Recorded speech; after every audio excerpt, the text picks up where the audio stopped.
Hello students, a very good morning to all and welcome back in the session of Income Tax Law and Practices. Now students, today before we start the session, listen few instruction that is I am giving you today. થોડીક instruction છે ધ્યાનમાં રાખજો, right? Okay, now students, till now in the syllabus of income tax we completed 2 units. Unit number 1 was Introduction to the IT Act 1961, in which we studied 5 chapters. Unit number 1 ની અંદર આપણે 5 chapters છે study કરેલા છે. Which are those 5 chapters? Number 1, Introduction to the Act. Chapter 2, Definition. Chapter 3, Residential Status. Chapter 4, Exempted Income. And Chapter 5, Deductions under Section 80. All 5 chapters are important and theoretical chapters except residential status. Residential status સિવાયના બધા unit એ છે theoretical છે, right? The weightage of unit number 1 was 15 marks. એમાંથી તમને 15 માર્ક્સનું questions or sums છે એ પૂછાઈ શકે છે. Unit number 2 was GST. We discussed various topics of GST as per the syllabus given by the Saurashtra University. Now students, the weightage of unit number 2 was also 15 marks. GST એટલે કે unit number 2 નું weightage પણ 15 marks હતું. So till now we completed the syllabus up to the 30 marks. અત્યાર સુધી આપણે 30 marksનો syllabus છે complete કરીએ છીએ એવું તમને કહી શકાય. From now, that means today onwards, we will going to start the unit number 3, that is income from house property. A very, very, very important unit. Students, pay attention. Why? Because the weightage of the unit is 20 marks and a practical sum of 20 marks is generally asked in your examination. તમને આ યુનિટમાંથી 20 માર્ક્સનો practical Sam's જ પૂછાય છે, right? And you will not be able to calculate any sums until and unless you will be very much clear with the all notes that I will give you, right? જ્યાં સુધી તમને જે પણ notes હું આપીશ એ તમને નહીં સમજાય ત્યાં સુધી તમને સમ્સ છે એ આવડશે નહીં. Why? Because these are not these sums like an accounting. આ અકાઉન્ટિંગની જેવા સમ્સ નથી કે એક વખત ફોર્મ્યુલા યાદ રાખી લીધી, કન્સેપ્ટ મગજમાં બેસી ગયો એટલે તમને સમ્સ છે ઇઝીલી આવડી જાય, કોઈ પણ કેલ્ક્યુલેટ કરી શકો. These are the technical type of Sam's. આ બધા સમ્સ છે એ થોડા ટેકનિકલ છે એટલે વ્યવસ્થિત પહેલાં બધી નોટ્સ છે એમાં જો ધ્યાન આપશો તો અને તો જ છે એ તમને આ છે સમ્સ છે એ ક્લિયર થશે. એન્ડ ફ્રોમ ટુડે ઓનલી, આજથી જ તમારી બુકમાં એ હેડિંગ આપી દેજો unit number 3 income from house property, અને આ યુનિટની પીપીટી થ્રુ તમને જેટલી પણ સ્લાઇડ્સ છે એટલે કે આપણે ડિસ્કસ કરીએ છીએ એ બધી જ પીપીટી તમારે તમારી બુકમાં એઝ ઇટ ઇઝ એ જ સિક્વન્સમાં નોટ ડાઉન કરવાની છે. બિકોઝ એવરી યર જનરલી હું સ્ટુડન્ટ્સને આ જ બધી નોટ્સ છે એ પહેલાં તો બેઝિક એક્સપ્લેનેશન આપી અને લખાવું છું. But as in this online mode of education, અત્યારે ઓનલાઈન એજ્યુકેશન છે એટલે તમને નોટ્સ લખાવી ન શકાય, but I have return all the notes over here. તો તમારી બુકમાં તમારે આ જ રીતે બધી નોટ્સ છે એ વ્યવસ્થિત રીતે લખવાની રહેશે, રાઈટ? એ બધી નોટ્સ લખશો પછી જ આપણે કેલ્ક્યુલેશન્સ છે એ સ્ટાર્ટ કરી શકશું. I hope students this is clear to you. તો આજથી જ તમારી બુકમાં છે હેડિંગ આપી દેજો, રાઈટ? અને બધી નોટ્સ છે ડેઇલી બધી સ્લાઇડ્સ છે એ એઝ ઇટ ઇઝ તમારે લખવાની સ્ટાર્ટ કરી દેવાની રહેશે. So let's start with the unit number 3, that is income from house property. Before we start with the unit, let me tell you students, there are 5 heads of income for income tax calculation purpose. We all know that how many heads of income are there? 5 heads of income. we already knew this in the definition of gross total income. તમને મેં gross total income ની definition છે કરાવેલ છે. એમાં already તમને ખ્યાલ છે કે how many heads of income are there? 5. Here you can read. Number 1, income from salary. Second, income from house property. Third, profit or gain from business or profession. Fourth, income from capital gain. And number 5, income from other sources. આ પાંચેય હેડ્સના individual unit with practical calculations એ તમારે study કરવાના રહેશે. તો આજથી આપણે ફર્સ્ટ હેડ છે એ સ્ટાર્ટ કરીએ છીએ, right, that is income from house property. આમના પછી છે એ આપણે સેલેરી છે એ ચેપ્ટર છે લેવાનું થશે, રાઈટ. સો આજથી જ આપણે ફર્સ્ટ હેડ સ્ટાર્ટ કરીએ છીએ, that is house property. Here you can see the introduction, that is introduction of income from house property. Now students, let me tell you, house property means what? Suppose you purchased one house, so you will be considered as the owner of that house, right? તમે કોઈ house purchase કરો છો તો તમે house પ્રોપર્ટીના એટલે કે હાઉસના એ શું કન્સિડર થશો? ઓનર, માલિક, right. And being an owner, you are responsible to pay certain tax on that house property to the government every year. અને એ હાઉસ પ્રોપર્ટીના ઓનર છો એટલા માટે તમારે એમના પર કેટલોક ટેક્સ છે એ એવરી યર ગવર્મેન્ટને પે કરવાનો થશે. આ જ કન્સેપ્ટ આપણે અહીંયા જોઈએ છીએ. Read the first paragraph. When any person on whose name any house property is registered is considered as the owner of that house property.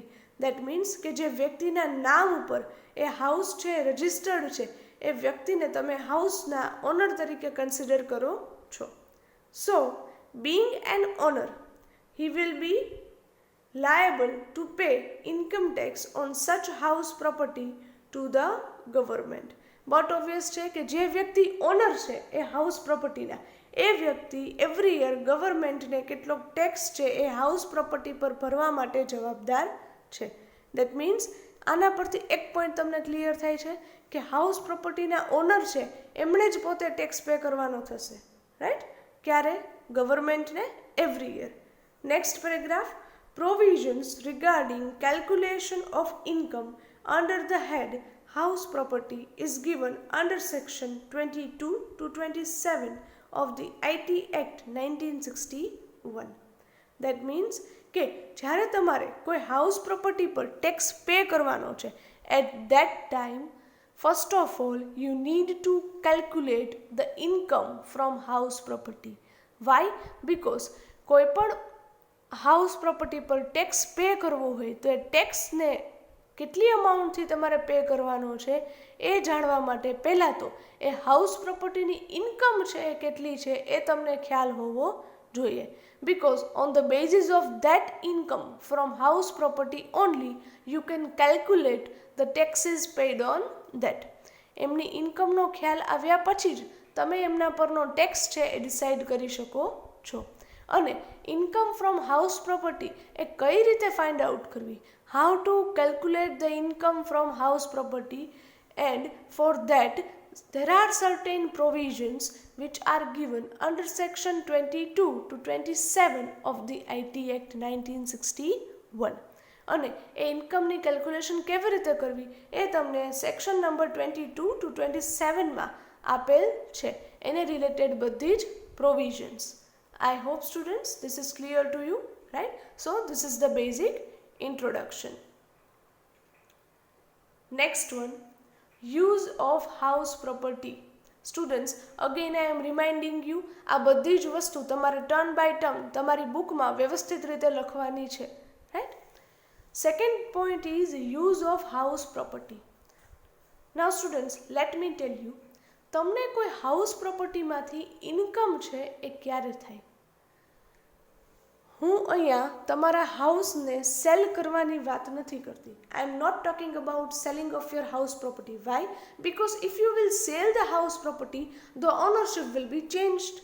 તો હવે તમે હાઉસ પ્રોપર્ટીના ઓનર છે કન્સિડર થશો નહીં. So I am not talking about the selling of house property. But sell કર્યા વગર તમને કોઈ હાઉસ પ્રોપર્ટી છે એનો યુઝ તમે કેટલી રીતે કરી શકો, રાઈટ? તો here there are 4 type of uses that mentioned over here.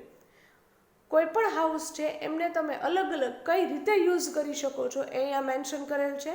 For this purpose one chart is given. First use is four residential purpose. That means તમે એ હાઉસ પ્રોપર્ટીને તમારા રહેવાના પર્પઝથી જ યુઝ કરી શકો. દેટ મીન્સ કે તમે જે ઘરમાં રહ્યો છો, right? So the first use is for the self residential purpose. Self residential means તમે જે ઘરમાં રહ્યો છો. Second use, let out for residential purpose. Now students, તમારી બુકમાં જ્યાં પણ ન્યૂ વર્ડ આવે છે ત્યાં ન્યૂ વર્ડની ઉપર પેન્સિલથી નોટ ડાઉન કરતા જજો. Let out means given on rent. Again I am repeating, let out means given on rent. તમે એ હાઉસ પ્રોપર્ટી કે જેના તમે ઓનર છો એ ઘર તમે લેટ આઉટ એટલે કે રેન્ટ ઉપર આપેલ છે કોઈને રહેવા માટે. લેટ આઉટ તો છે એટલે કે રેન્ટ પર તો આપેલ છે, બટ કયા પર્પઝ માટે? રેસિડેન્શિયલ પર્પઝ માટે. એટલે કે વ્યક્તિને જેને તમે રેન્ટ ઉપર આપો છો, તમારા ભાડુઆતને, એમને પણ તમે રહેવાના પર્પઝથી એ આપેલ છે. So this is called let out for residential purpose. Third use, let out for business purpose. That means let out છે એટલે કે રેન્ટ પર જ આપેલ છે, બટ કયા પર્પઝ માટે? બિઝનેસ પર્પઝ માટે. એટલે કે જે વ્યક્તિ એ હાઉસને રેન્ટ ઉપર રાખે છે, જે ભાડુઆત છે, એ એમનો યુઝ છે એ શેના માટે કરે છે? For the business purpose. That means the tenant is using that house property for the business purpose. And fourth use, for own business. એટલે કે તમે જાતે જ એ હાઉસનો યુઝ કરો છો, બટ રહેવા માટે નહીં, તમારા પોતાના જ બિઝનેસ માટે. For own business. એટલે કે આ અલગ અલગ 4 રીતે તમે હાઉસ પ્રોપર્ટીનો યુઝ કરી શકો છો. First one, for self residential. એટલે કે તમે જ એમાં રહ્યો છો.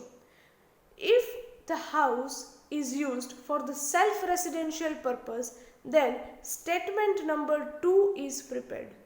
હવે આ સ્ટેટમેન્ટ ક્યાં છે એ આપણે આગળની સ્લાઇડમાં જોશું. જો તમે સેલ્ફ રેસિડેન્શિયલ પર્પઝ માટે યુઝ કરો છો, એટલે કે તમે એમાં જાતે રહ્યો છો, બરાબર, રહેવા માટે જેનો યુઝ કરો છો, તો તમારે સ્ટેટમેન્ટ નંબર 2 છે એ રીતે કેલ્ક્યુલેશન કરવાની રહેશે. સેકન્ડ છે let out for residential purpose. That means કે તમે રહેવાના પર્પઝ, રેસિડેન્શિયલ પર્પઝ માટે લેટ આઉટ એટલે કે રેન્ટ પર આપેલ છે. અને થર્ડ યુઝ પણ એવો જ કંઈક છે, પણ એ છે બિઝનેસ પર્પઝ માટે તમે રેન્ટ પર આપેલ છે. તો સેકન્ડ અને થર્ડ યુઝ હોય એટલે કે જનરલી લેટ આઉટ હોય એટલે કે રેન્ટ પર તમે આપો છો. At that time you will prepare the statement number 1. ત્યારે તમારે સ્ટેટમેન્ટ નંબર 1 પ્રમાણેની કેલ્ક્યુલેશન છે એ કરવાની રહેશે. And last, for own business. એટલે કે તમે એ હાઉસનો તમારા પોતાના બિઝનેસ માટે યુઝ કરો છો. At that time I have written over here to be ઇગ્નોર્ડ.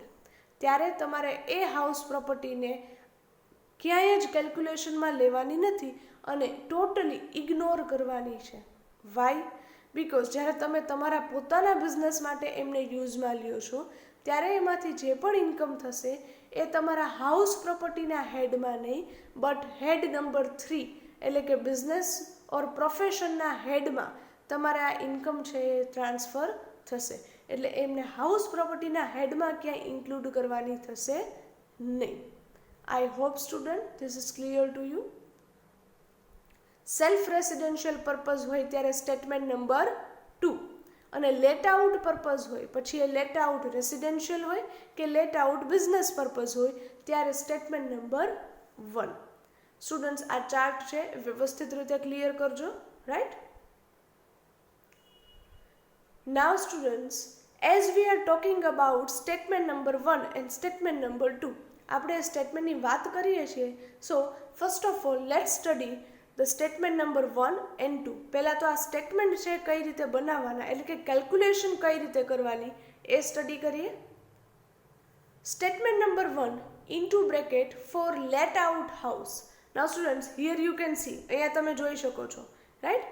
Let out house હોય સેકન્ડ અને થર્ડ યુઝ ત્યારે જ આપણે સ્ટેટમેન્ટ નંબર 1 છે બનાવવાનું છે. એટલે કે સ્ટેટમેન્ટ નંબર 1 છે શેના માટે છે? Let out house. And let out house means what? When the house is given on rent to the tenant. જ્યારે તમે તમારા ટેનન્ટ એટલે કે ભાડુઆતને એ હાઉસ છે એ રેન્ટ પર આપો છો ત્યારે એને આપણે લેટ આઉટ હાઉસ કહીએ છીએ.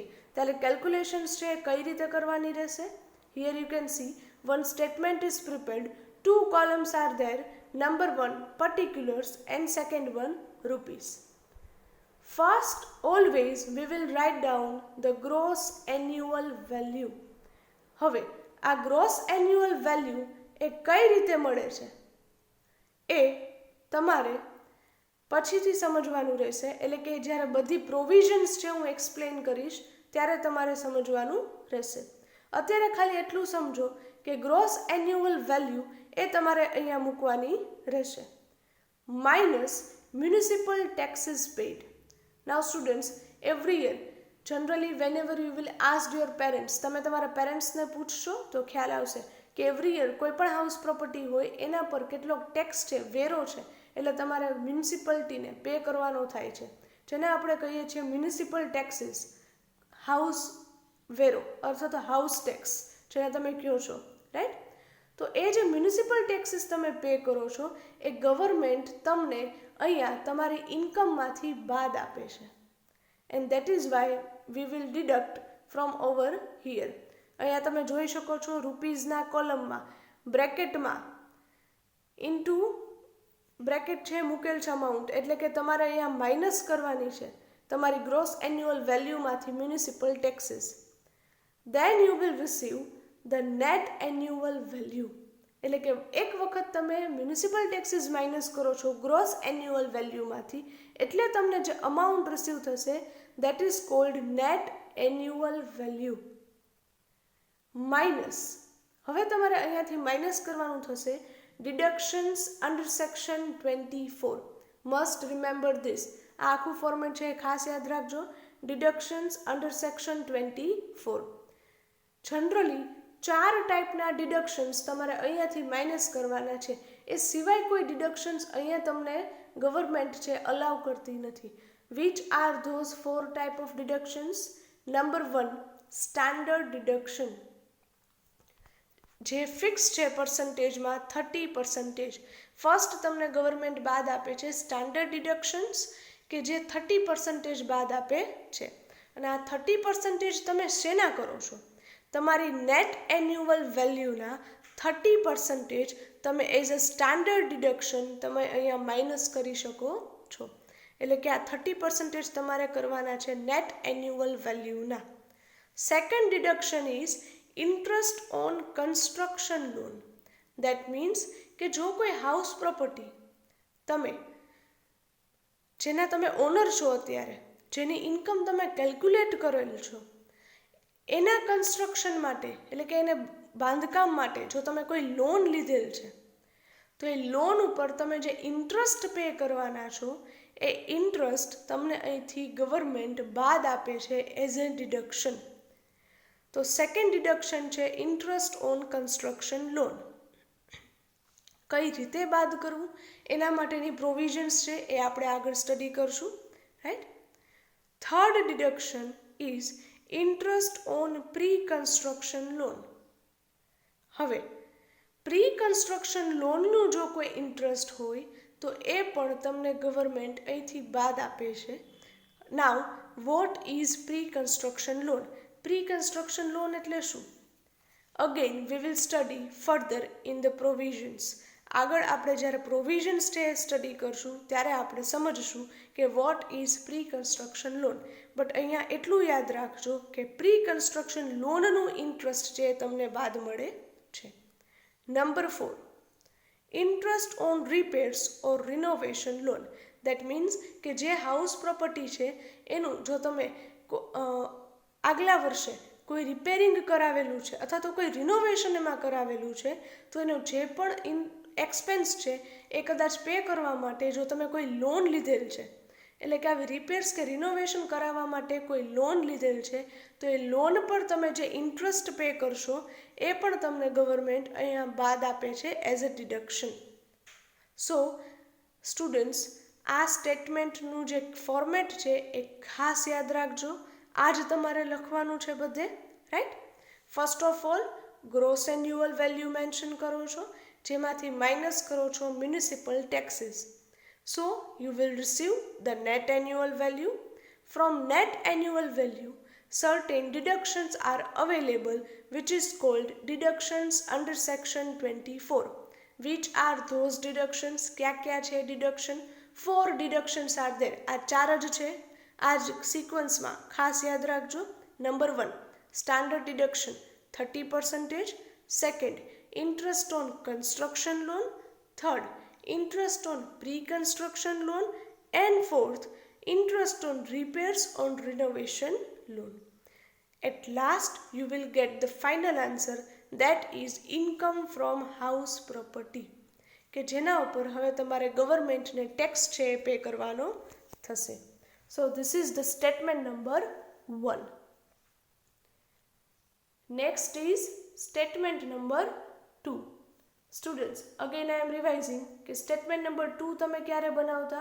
હિયર યુ કેન સી એક જ કેસમાં, એટલે કે જ્યારે સેલ્ફ રેસિડેન્શિયલ હાઉસ હોય, એટલે કે જે હાઉસનો યુઝ તમે રહેવા માટે કરો છો, સેલ્ફ રેસિડેન્શિયલ પર્પઝ માટે, at that time we will prepare the statement number 2. Here I have mention in the bracket self occupied house.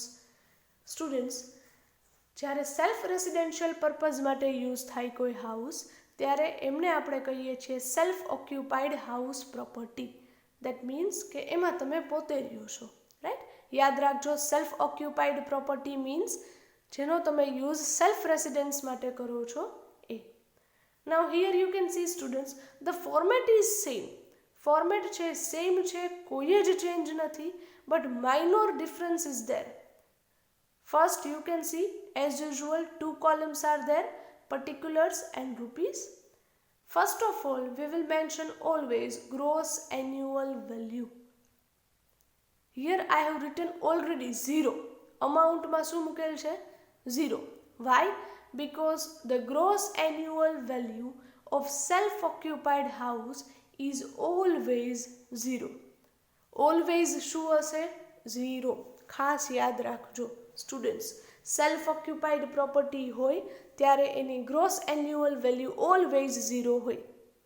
That means કે જો લેટ આઉટ પ્રોપર્ટી છે તો જ તમારે કેલ્ક્યુલેશન છે અહીંયા કરવાની રહે ગ્રોસ એન્યુઅલ વેલ્યુની. પણ જો સેલ્ફ ઓક્યુપાઈડ હાઉસ હોય તો તમારે ઓલવેઝ શું મૂકવાનું રહેશે ગ્રોસ એન્યુઅલ વેલ્યુમાં? 0. માઇનસ ફોર્મેટ છે સેમ છે, municipal taxes paid. Again I have written 0. Why? Self occupied હોય તો પણ તમે હાઉસ ટેક્સ છે એ તો જનરલી મ્યુનિસિપાલિટીને પે કરો જ છો, but government is not allowing the municipal taxes paid as a deduction for the self occupied property.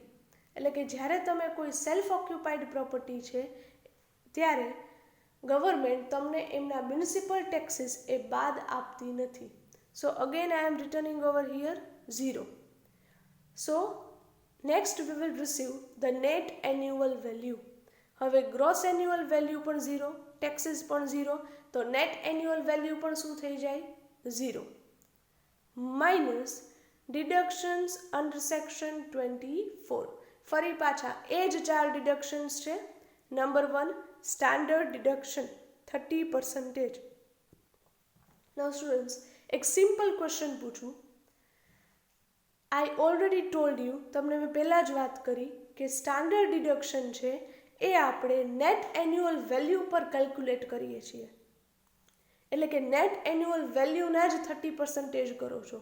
Now here net annual value is already 0 and if you are doing the 30% of that then again it will be 0. એટલે કે જો તમે net annual value 0 છે એમના ફરી પાછા 30% કરો તો એ ફરી પાછા શું થઈ જશે? 0. So standard deduction always self occupied property હોય ત્યારે અગેન શું થઈ જશે? 0. Second one, interest on construction loan.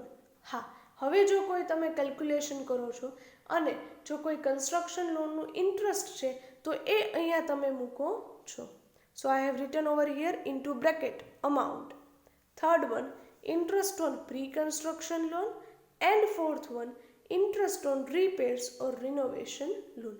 આ ત્રણ અમાઉન્ટ છે, પોઈન્ટ નંબર 2, 3 એન્ડ 4, એ તમારે અહીંયા મૂકવાના રહેશે જો તમને ક્વેશ્ચનમાં આપે તો.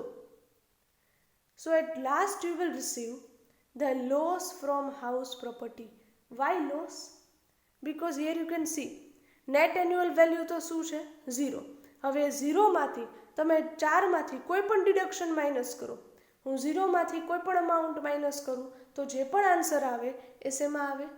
માઇનસમાં જ આવશે, રાઈટ? તો એ ઇન્કમ તો કહેવાય નહીં. જ્યારે કોઈ માઇનસમાં અમાઉન્ટ આવે તો એ ઇન્કમ તો ન કહેવાય. It is called as loss. So final answer that you will receive is called loss from house property. So these are the statement number 1 and statement number 2. Statement number 1 શું છે? Let out એટલે કે rented property માટે, અને statement number 2 છે એ self occupied property માટે છે. Now students, let me tell you. અત્યારે ખાલી એક સિમ્પલ વાત સમજજો. આપણે આ સ્ટેટમેન્ટ અલગ અલગ બનાવવાના નથી, રાઈટ? વાય? બીકોઝ તમને ક્વેશ્ચનમાં સપોઝ 3 હાઉસ પ્રોપર્ટી આપી દીધેલ છે. 3 house properties R given in your question. તો ત્રણેય હાઉસ પ્રોપર્ટી માટે આપણે અલગ અલગ ક્વેશ્ચન, અલગ અલગ સ્ટેટમેન્ટ છે એ નથી બનાવવાના. બટ પર્ટિક્યુલર્સની એક કોલમ બનશે અને 3 હાઉસ પ્રોપર્ટી માટે અમાઉન્ટની 3 કોલમ બનશે. House 1, 2 and 3. પછી આપણે સેલ્ફ ઓક્યુપાઈડ હોય તો 0 મૂકશું અને રેન્ટેડ એટલે કે લેટ આઉટ હોય તો એની કેલ્ક્યુલેશન કરીને જે અમાઉન્ટ આવતી હશે એ મૂકશું.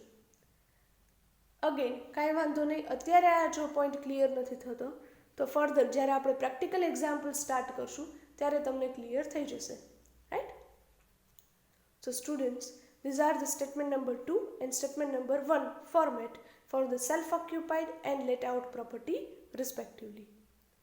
Now, students, next one, there are certain provisions which you will need to study for the year 2019-20. તમારું પ્રીવિયસ યર એ છે 2019-20, તો એને રિલેટેડ કેટલીક પ્રોવિઝન્સ છે એ તમને હાઉસ પ્રોપર્ટી માટે આપેલ છે કે જે તમારે સમજવાની રહેશે. હવે આ પ્રોવિઝન્સ આવડશે તો તમને સમ્સ છે એ આવડશે, અધરવાઇઝ નહીં આવડે, right? So must pay attention in all those provisions. આ બધી પ્રોવિઝન્સમાં વ્યવસ્થિત રીતે પ્રોપરલી ધ્યાન આપજો. Mainly 4 provisions are there. Number 1, gross annual value. આપણે જે સ્ટેટમેન્ટમાં ફર્સ્ટ પોઈન્ટ જ મૂકી દઈએ છીએ કે ગ્રોસ એન્યુઅલ વેલ્યુ ના અમાઉન્ટ, તો એ ગ્રોસ એન્યુઅલ વેલ્યુ કેલ્ક્યુલેટ કરવી કઈ રીતે? How to calculate the gross annual value in case of let out house property? Why? Because self ઓક્યુપાઈડમાં તો 0 જ મૂકવાનો છે. But in case of let out property, how to calculate gross annual value એ તમારે અહીંયા સ્ટડી કરવાનું છે. Second one, municipal taxes. એને રિલેટેડ 2 to 3 પોઈન્ટ્સ તમારે અહીંયા સમજવાના છે.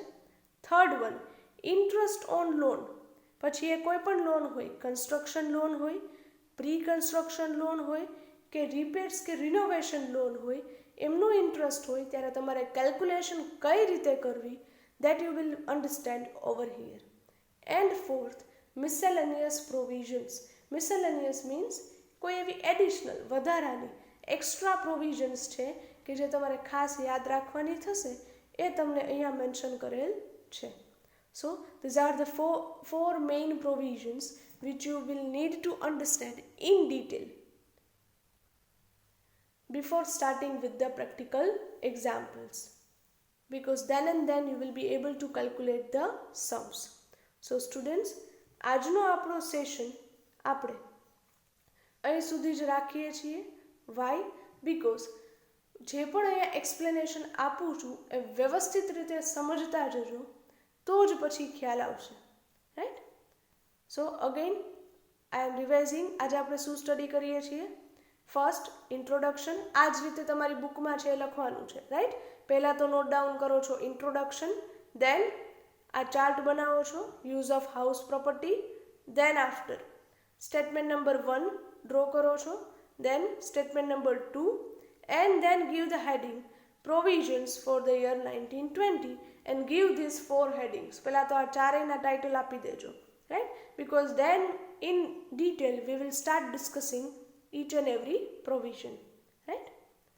So students, here with this, હા, આજના સેશનમાં જ્યાં પણ તમને એવું લાગે કે ક્યાંય એક્સ્ટ્રા મારે નોટ ડાઉન કરવાની રિક્વાયરમેન્ટ છે, જેમ કે let out means rented property એટલે કે ગીવન ઓન રેન્ટ, તો એવા કોઈ પણ ફ્યુ પોઈન્ટ્સ કે જ્યાં તમને એવું લાગે કે એડિશનલ કોઈ નોટ ડાઉન કરવાની રિક્વાયરમેન્ટ છે, એ તમારી બુકમાં જાતે નોટ ડાઉન કરતા જજો, રાઈટ? પેન્સિલથી કે માર્જિનમાં કે ગમે ત્યાં, રાઈટ?